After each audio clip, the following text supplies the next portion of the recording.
Follow the money. That's what I always say. You always follow the money. Yeah. This is Follow the Money with Mitch Moss and Pauly Howard on VSiN. Welcome in. We are live.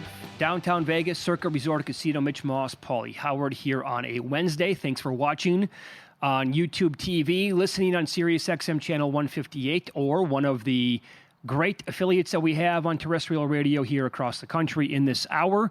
Matt Youmans on the program, his best bets, week one of college football. We have in-pocket plays, and we'll start here with tonight's Major League Baseball card. There is one game in action right now. Padres are trailing the Mariners 4-2 as they play now in the bottom of the sixth. But the big story here is that Mariners, dare I call him ace, Brian Wu, did not make it a full 6 innings today for the first start the entire year. Seemed innocuous. Looked like he was going to roll right through him, and then a little 2-out trouble, and then a big 2-out hit, 4-1, and then left him loaded, got out of it 4-2. I took plus 460 in play. In light of what's going on the last couple of days, and no lead is safe. Yeah, so, I thought about the same thing. Yeah. Could easily see that happening with the Mariners bullpen coming in, blowing this thing, and the Padres walk out of there with a win. Tonight's action, what do you, Paul? Look, I bet the Phillies to win the series against the Mets. That's a loser. You bet the Phillies the last two nights. Yep. Both those games are a loser. Is this the game now, as the Mets are taking money and Walker's on the mound? They'll win this game to avoid the sweep?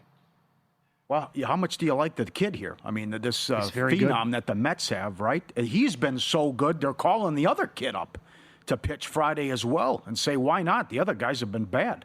So they've won 9 in a row at home against the Fightin' Phils. It's 6-2 Mets this year head-to-head against the Phillies.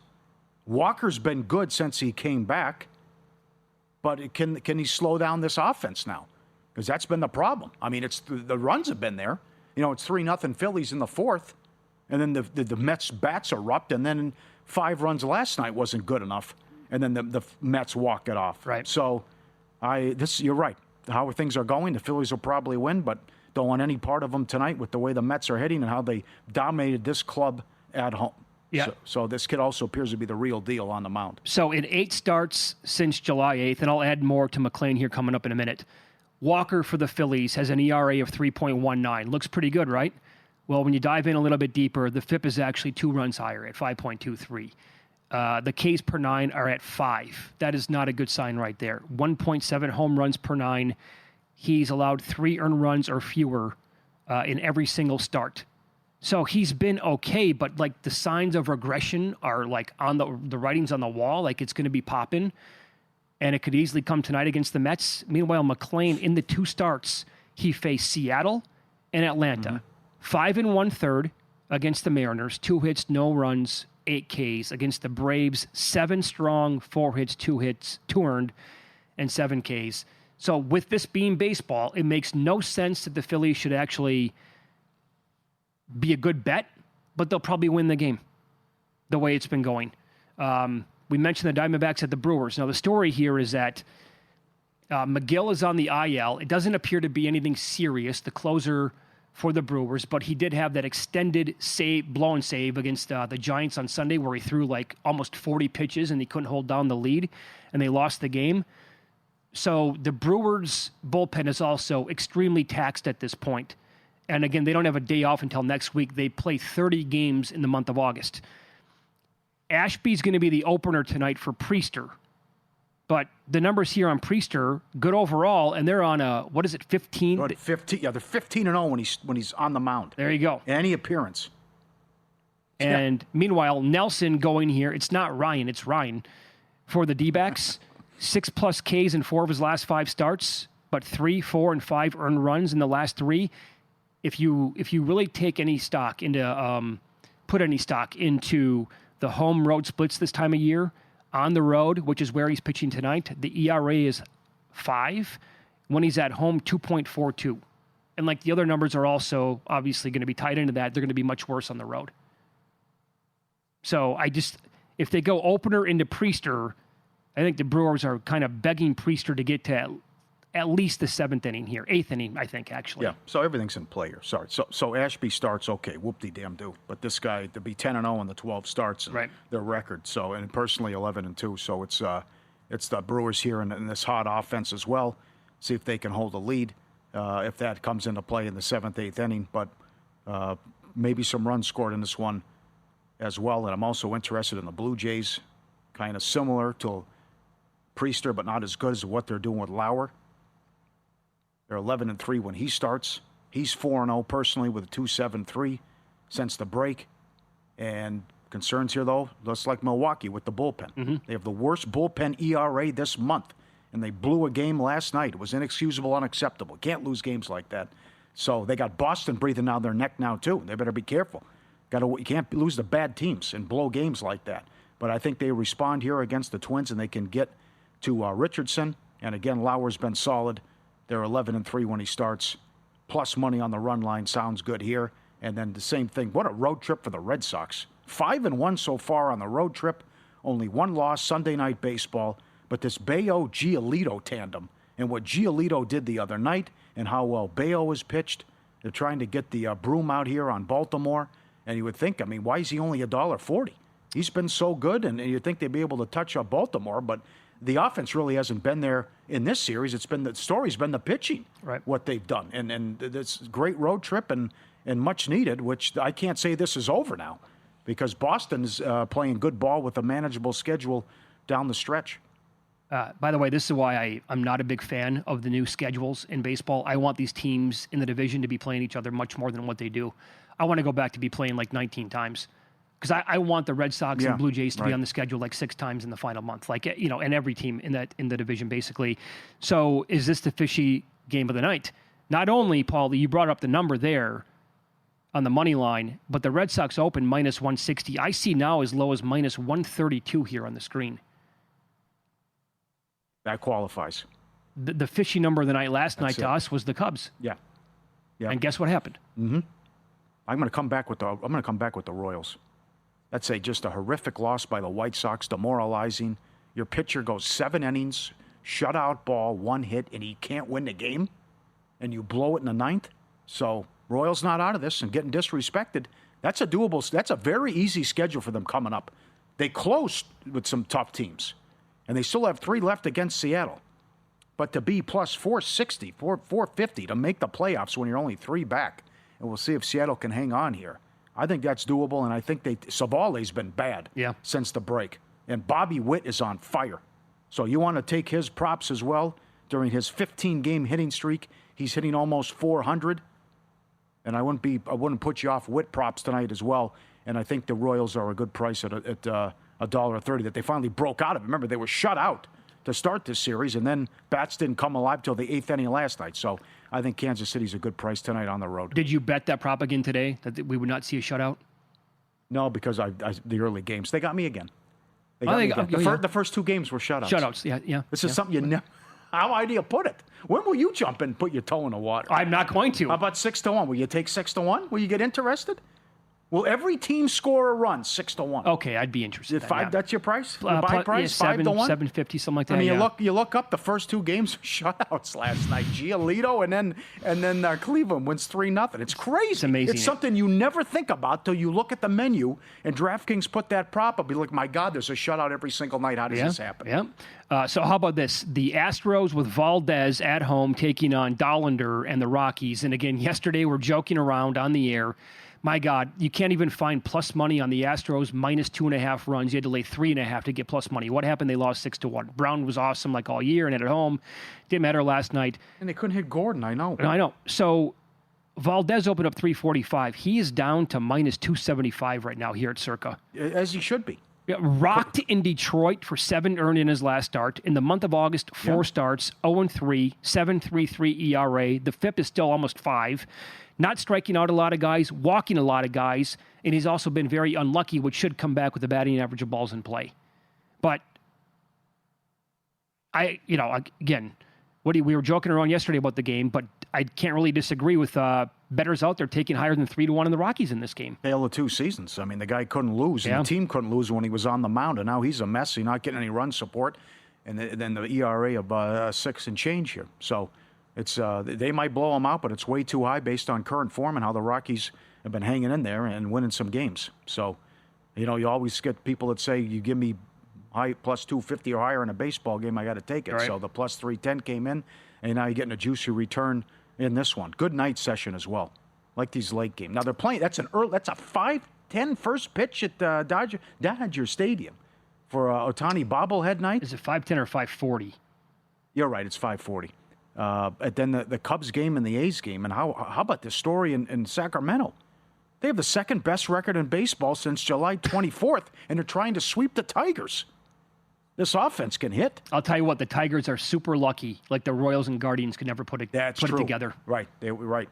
Just when the collar was getting tight, Cleveland fell apart. And then the Royals just running out of time, too. He's our lawyer. He's phenomenal. Awarded the largest slip and fall in history. Right now, more people than ever are driving Nevada roads with expired tags, fake plates, or no insurance at all. If one of them causes a crash, if one of them hits you, who's going to cover your medical bills, your wages, your recovery? It could fall on you. That's why Al Lasso from Lasso Injury Law urges you to check your auto insurance policy today. Make sure you have uninsured and underinsured motorist coverage.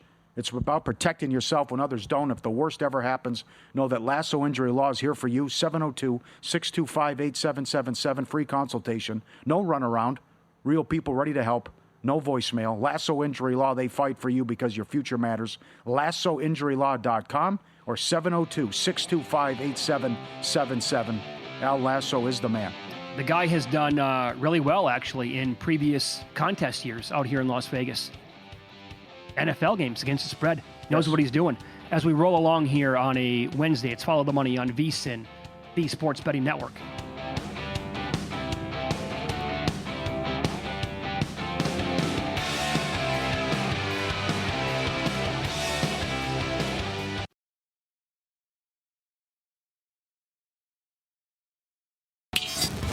This is Follow the Money on VSiN.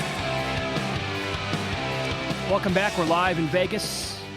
Circa Resort and Casino on YouTube TV, Sirius XM Channel 158. Matt Youmans, VSiN host. Maui Matt, back from the islands, coming up in 15 minutes. His best bets week one in college football. Plenty of news today, Pauly, in the National Football League. It is official here, confirmed that Chiefs wide receiver Rashee Rice has been suspended for the first 6 weeks of the season. So, like, their wide receiver depth chart. It kept 8 guys. 8 guys. Xavier Worthy, Hollywood Brown, Juju Smith-Schuster. Those are the 3 names that you've definitely heard of. Jalen Royals, and a couple of other guys on there as well on the depth chart. I thought overall Worthy actually had a pretty nice season last year as a rookie, but I thought Rice was going to be the guy who was going to take off in that Chiefs offense. And we had David Baker in studio, professional poker player, also excellent on the NFL in studio earlier this show. If you missed any of it, you can go back and search the Follow the Money podcast wherever you get it. And he said that he's absolutely down on the Chiefs. But he admitted that he's been down on the Chiefs for so long. And he thinks like the luck's going to run out here. Yeah. The grinded out games, the one score wins that they have, the luck factor too high off the charts. And he's also super high on Denver this year, like a lot of others as well. Yep, hope he's right. Yep. That's a lot of news as far as wide receivers as well. MVS went to the 49ers. That does not move the needle for me. Patrick traded from Detroit to Jacksonville. And the big one for me is Adam Thielen traded to the Vikings. With the Addison suspension, That's a good move to help out a young quarterback. Guy gets open. Guy's reliable. Deceptive speed to some. Don't judge a book by its cover. That was Randy Moss who did that. I know. I couldn't believe it. Of all people, I love that guy. 440, Randy. Come on. Don't do that to us. But I love Thielen's game. That's a great story as well. Patriots let Bourne go. And how about this? Texans general manager Nick Caserio was non-committal about whether Mixon will play this year. He was asked if he would suit up at all this season. Quote, "We'll see. We'll take it one day at a time. We'll evaluate those players after 4 weeks and see where they are in their progression and then make a determination." He had 12 touchdowns last year, 2 in the playoffs, led the team in scrimmage yards in the regular season in the playoffs, 200 yards in the 2 playoff games.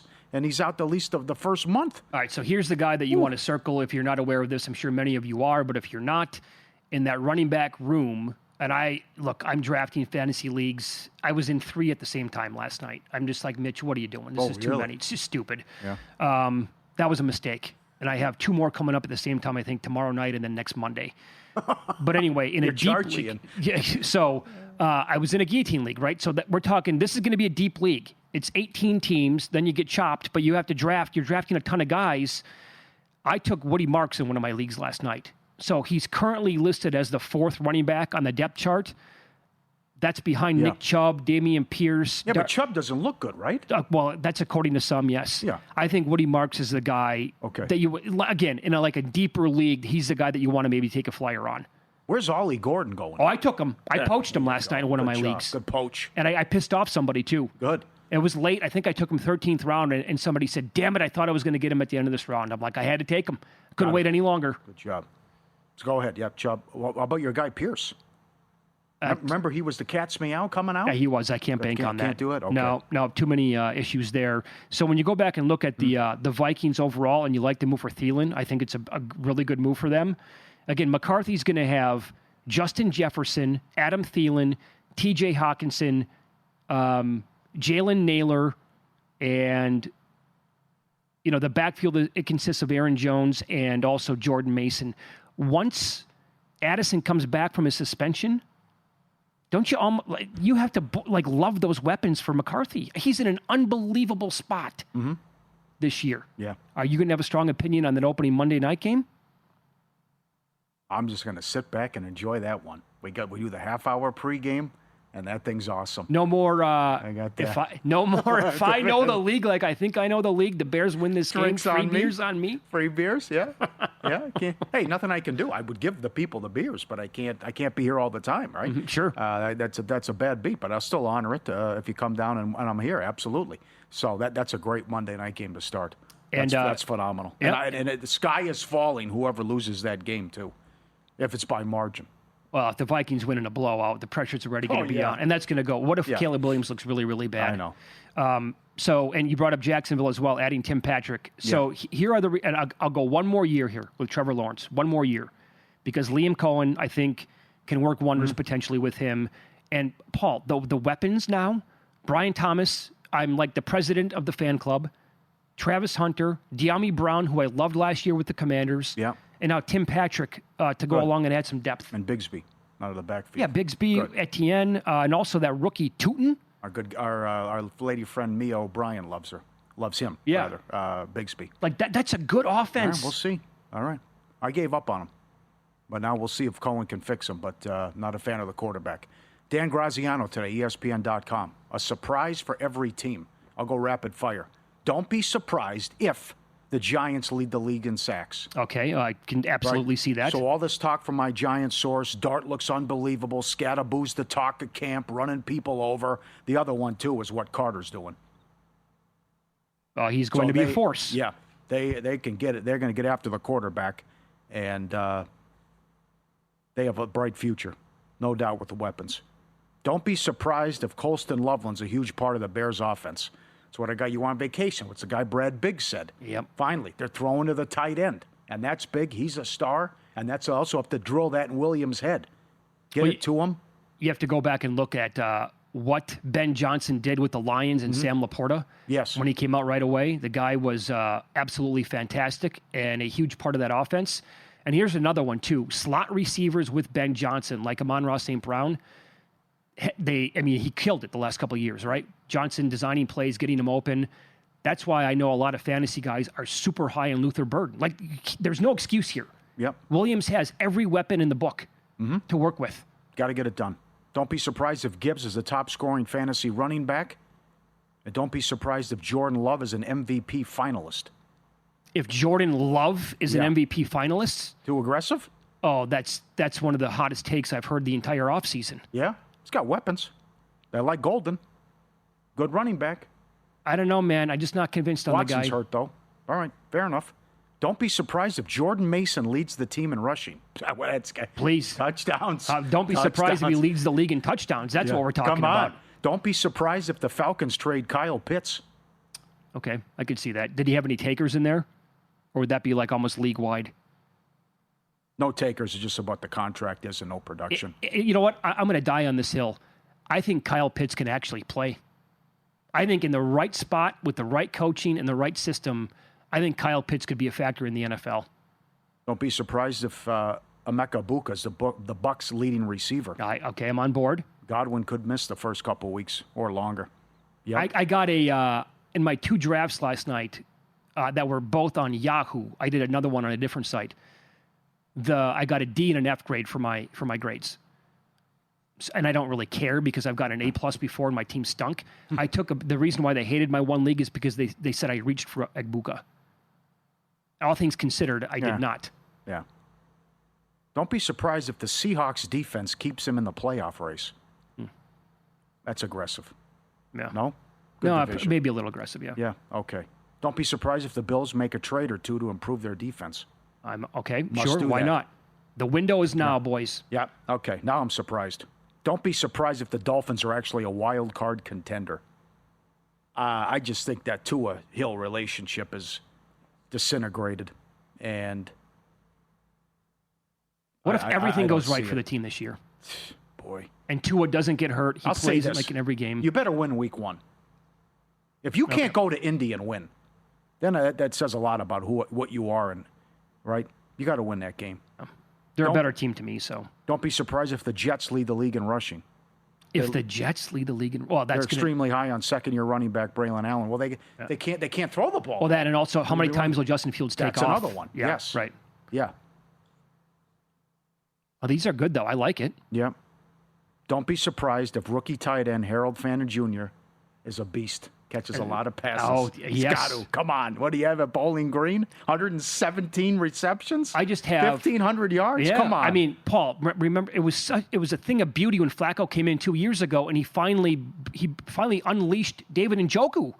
So now Fannin and Njoku working. Guy was on a milk carton before Flacco came out and there. Flacco's like, "Let's live, baby. Throw to the tight end." Don't be surprised if the Texans have the best defense in the league. Well, Christ, they're entering. That's not. That. Come on, that's easy. All right. Don't be surprised if the Colts win the division. Boy, oh boy. I know, Dan. I don't know about that one, my friend. Don't be surprised if J.K. Dobbins is the Broncos' lead running back. Interesting. And so many people love R.J. Harvey, and I get it, but don't be surprised if Geno Smith sets a career high in passing yards. With Pete Carroll calling 4,300 last year. Yeah, it's got to be a big Joseph Genty and with Chip Kelly. I don't see that. All right, very good. VSiN host Maui Matt Youmans on the program next. Fresh off of his trip to the islands, we'll get his best bets in week 1 of college football coming up on VSiN.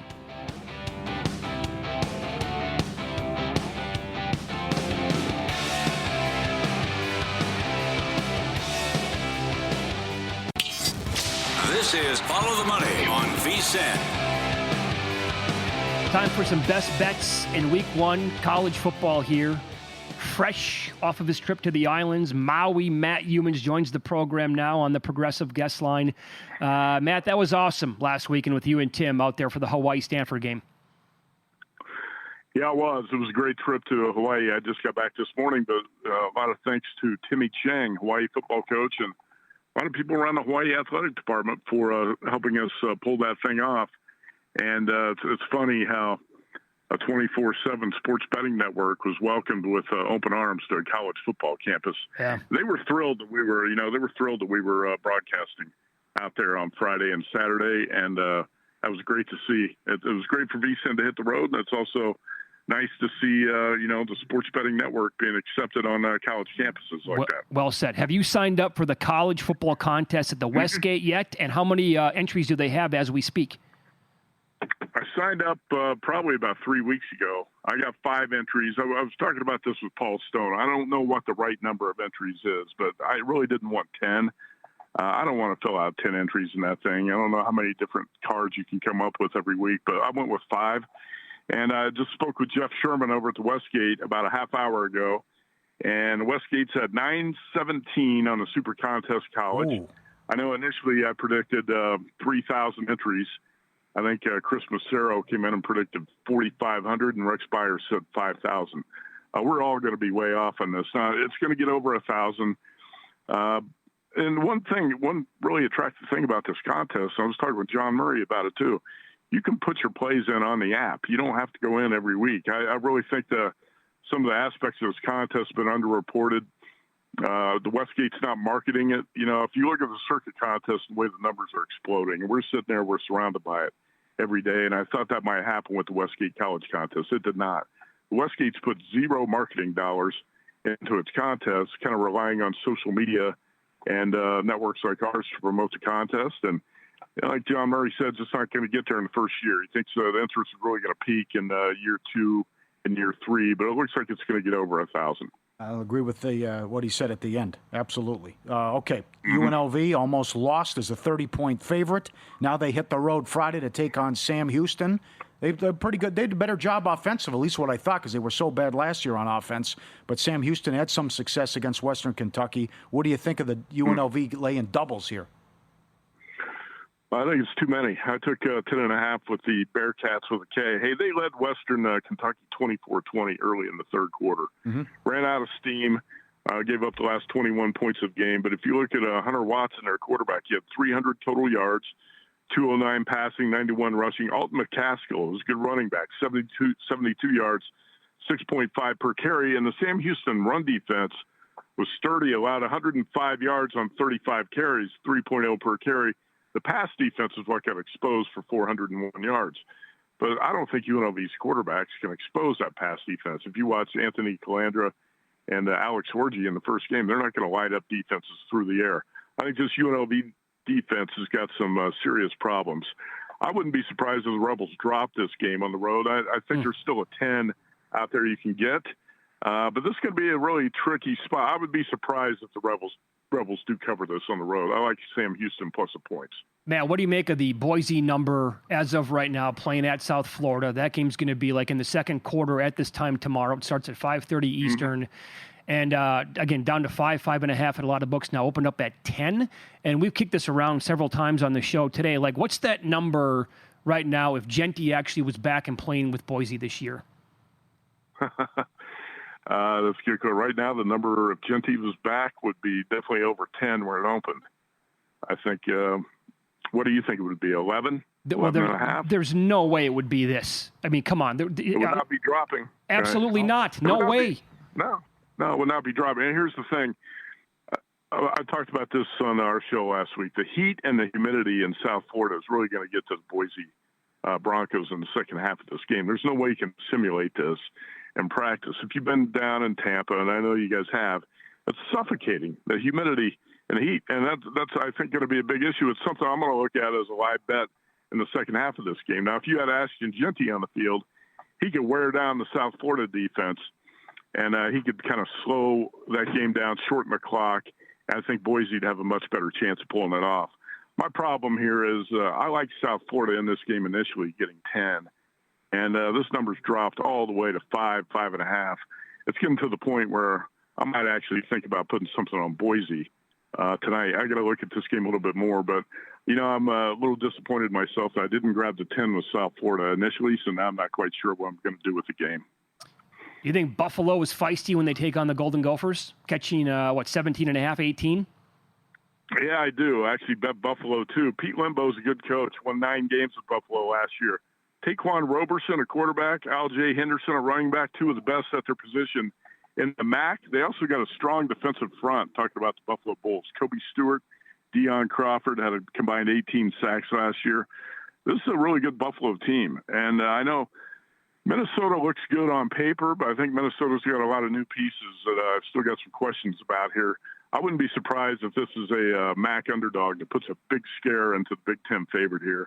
I did take, I took 18 with Buffalo. Sounds good. Big opportunity here for the MAC. How about Toledo? Now it's 9.5 against Kentucky. You know what? Toledo, I think Kentucky's going to be the worst or second worst team in the SEC this year. And I bet Kentucky under its win total of 4.5. I don't think Mark Stoops has got much here. He's relying on a 7th-year journeyman quarterback, and if you look at they lost some key guys in the transfer portal. I don't think they brought enough in.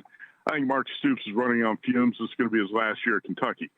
Hey, Toledo beat Mississippi State, beat Pitt last year. I don't see why the Rockets can't win this game. This is another MAC underdog I like here. I did take Toledo in the points. All right, you saw them win and cover Saturday. What do you think of Hawaii now in a 7.5-point move from the opener? Arizona 17.5 against Hawaii.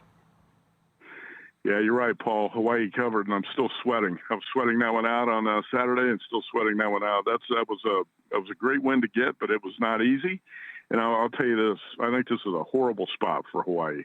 Yeah. That team, Rainbow Warriors, put so much into that game. We mentioned several times it's kind of like their Super Bowl. They put so much into it, and to win the game the way they did, I think they're spent. I don't know if they're going to have much in the tank when they go to Tucson. And I know Micah Alejado gutted things out on that bad right foot and helped Hawaii pull out that game 23-20. I don't know how much he's going to be able to do this week. I know he was in a boot a couple days ago. He was out on the practice field today throwing, and he looked okay. But I don't think he's going to have the mobility, and I think Arizona is going to be well prepared for this game. It's at the point now, you could have laid 13 and a half. The number's up to 17 and a half. I'm not going to lay it at this point. But I'm not going to make an argument if you want to lay it, because I think Hawaii is most likely to get blown out in this game in Tucson. Matt Youmans, our guest here on the Progressive Guest Line. Follow the money on VSiN, the Sports Betting Network. Sunday night, a bunch of us are going to be hanging out. Paul Stone has a cabana here at Stadium Swim. If you're out here, right. come on out and say hello. And we're going to be watching the Notre Dame-Miami game. The screen right now, by the way, is this correct? South Point has a 3 on the game. Are you interested here in the home dog? I just bet it, actually, about an hour ago. Circa had 3. A couple other books had 3. I took Miami +3. I hate the coach. I don't really like the quarterback, but I'm going to take the Hurricanes +3. And I know Chris the Bear Felique is on the Hurricanes side, too. Now, he's a Hurricanes homer. That's where he went to school. But at the same time, I think the underdog +3 is a sharper play here. Look, I started watching Notre Dame football when I was about 1 year old, and the Irish had never played well at Miami. Not that that directly correlates to handicapping this game, but I've watched Irish go down to Miami 6 times and go 0-6 against the spread, and have not been very competitive in some of those games. You're going down there with C.J. Carr, a freshman quarterback, who's has not been lighting it up in camp. I think Irish coaches were a little bit concerned that C.J. Carr didn't look better in camp. Jeremiah Love's a dynamic running back, but again, he's facing a pretty good Miami defensive front here.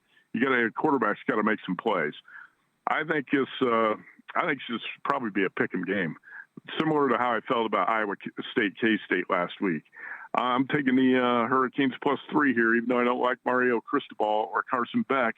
I think the number's a little bit off, and Irish are going to have to prove it to me with C.J. Carr here. Matt, 30 seconds here. It looks like a lot more money coming in on Texas. That 2.5 is gone at most spots. You can still find it at FanDuel and maybe another book. Are you part of that? You like them +2.5? I've already bet Texas +2.5. I got them +120 as well. Hey, Saturday night, I'm going to go to the Utah-UCLA game at the Rose Bowl. That's a late kickoff, 8 p.m. I'm taking the points with UCLA. I think I'm going to take the points with the home dog in that spot. I'll be back to Circus Sunday afternoon to see you guys out of Paul Stone's cabana at the pool. And Mitch, I'm going to be with you here. I also want to play LSU plus the points against Clemson, but I want LSU +4. Yeah. And I'm not sure there's a 4 out there right now. All right, pal. Thank you. We appreciate it as always. You bet. Thanks. Matt Youmans on X, Matt Youmans 24/7. In Pocket Plays coming up next here on Follow the Money.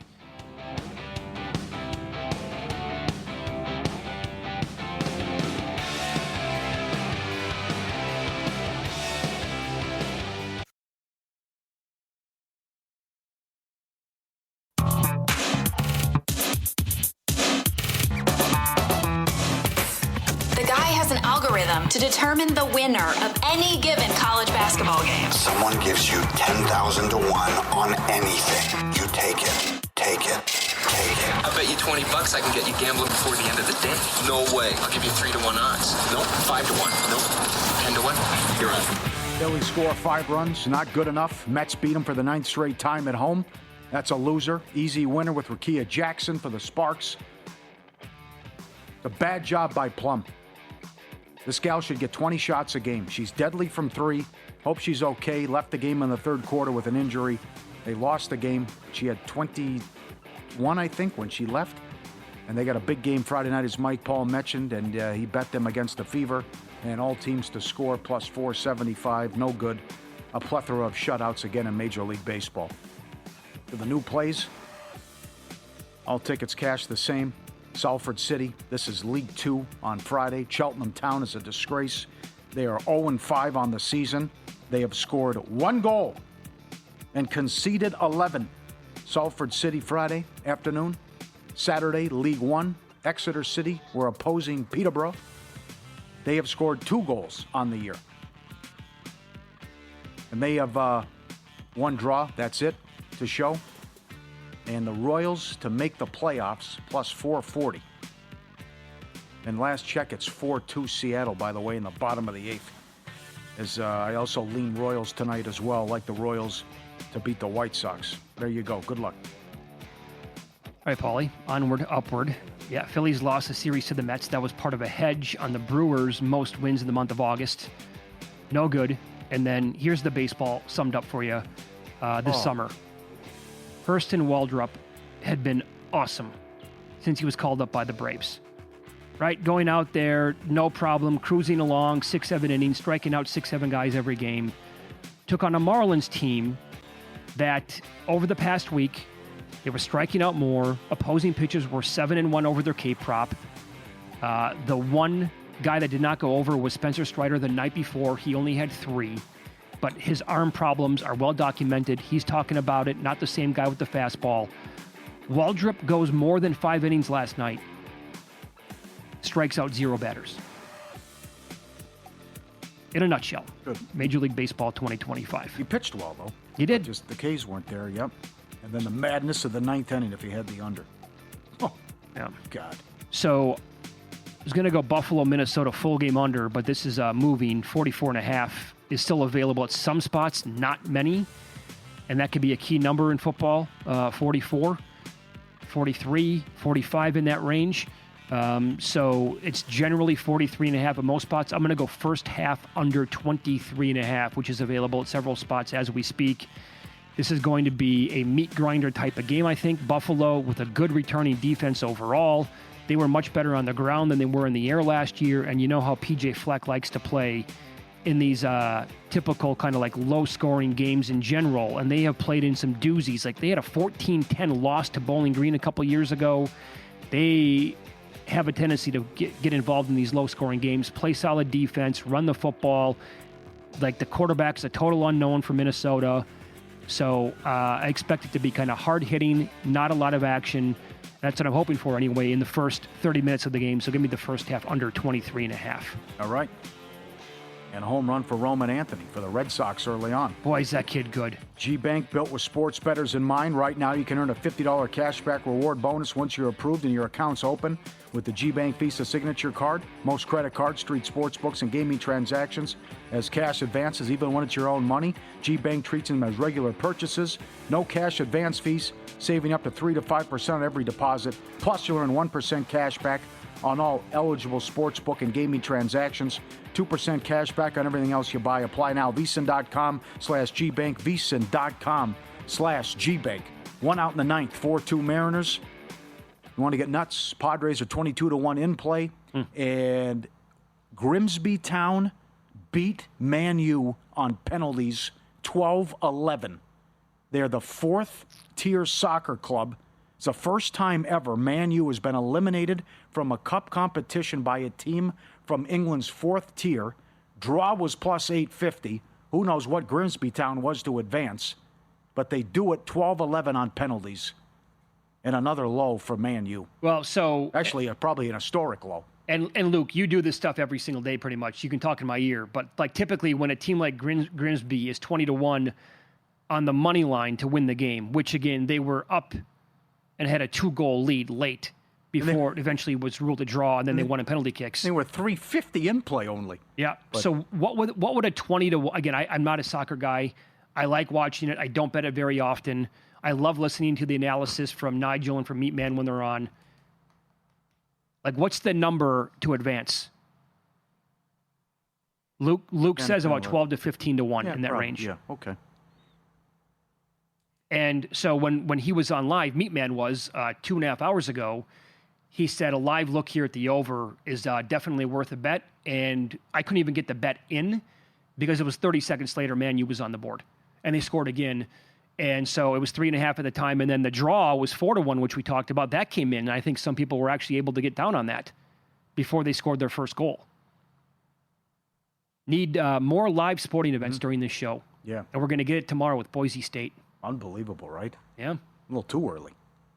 No, it's good. I like that it's I love that the fact that it's that early tomorrow. I like this NC State East Carolina game. The last time they played, there was a brawl. So I think it's too many points. East Carolina's got a pretty good team. That's a good game. How about this? And Maction, you're right, the game you like. I also think Wisconsin and Miami of Ohio can be a good game. And Cincinnati, Nebraska is intriguing, no doubt. So Scott Seidenberg does a great job here on the network. He's going to follow us tonight for 4 hours on VSiN Primetime. He just dropped off, fresh off the presses, Week 1 Super Contest numbers that they have for the college contest. You like East Carolina. Yeah. In the contest, it's 14. Adam Burke has been on the network, and he wrote about this as well at VSiN.com. He, I think, got Central Florida 17.5 or 18 against Jacksonville State. He said anything under 21 is good to him. He thinks Central Florida will absolutely destroy this team. And he gave his reasons why, and you can go read about it at VSiN.com, but it was a very compelling argument, not even an argument, but like a narrative that he was giving out and numbers to back it up, why he likes them. And Nebraska is 6.5 tomorrow night in the college contest as well. Friday night, they made Sam Houston State only plus 9.5. Well, there you go. You can probably, these numbers are going to be tight now for tomorrow and probably Friday. The games on Saturday, they could move. But these numbers stay the same at the contest, obviously. Any interesting... Central Florida plays Jacksonville State? That's correct, yeah, tomorrow. That's Scott Frost, and then Rich Rod left, so I'd probably say, they don't have any players. That's exactly right, They're very good. Good analysis, and Frost can run it up on them. Yep. We got problems here. We got that. 2 outs. All right.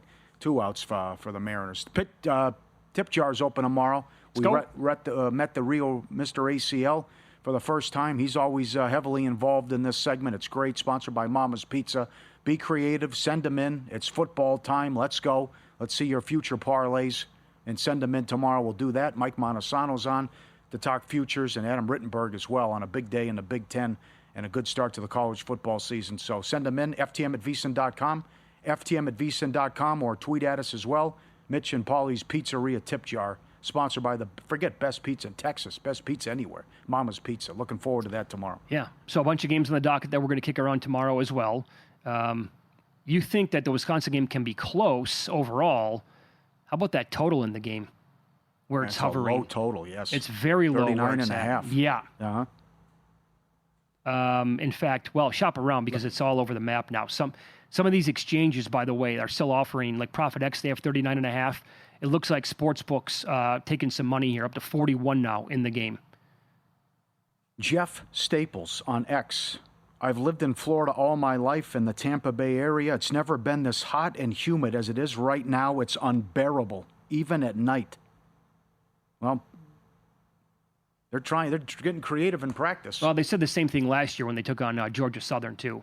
Yep. And I remember it was an absolute scorcher there. Yep. Is that a run by the Padres? Yeah, it's always a sweat. Now, the Tyne runs in scoring position with 2 outs. 4-3, and you got him plus 460. Always a sweat, yep. And it's Munoz on the mound, of course, trying to close it out here for the Mariners. After he retired the first hitter, Padres were 22-1.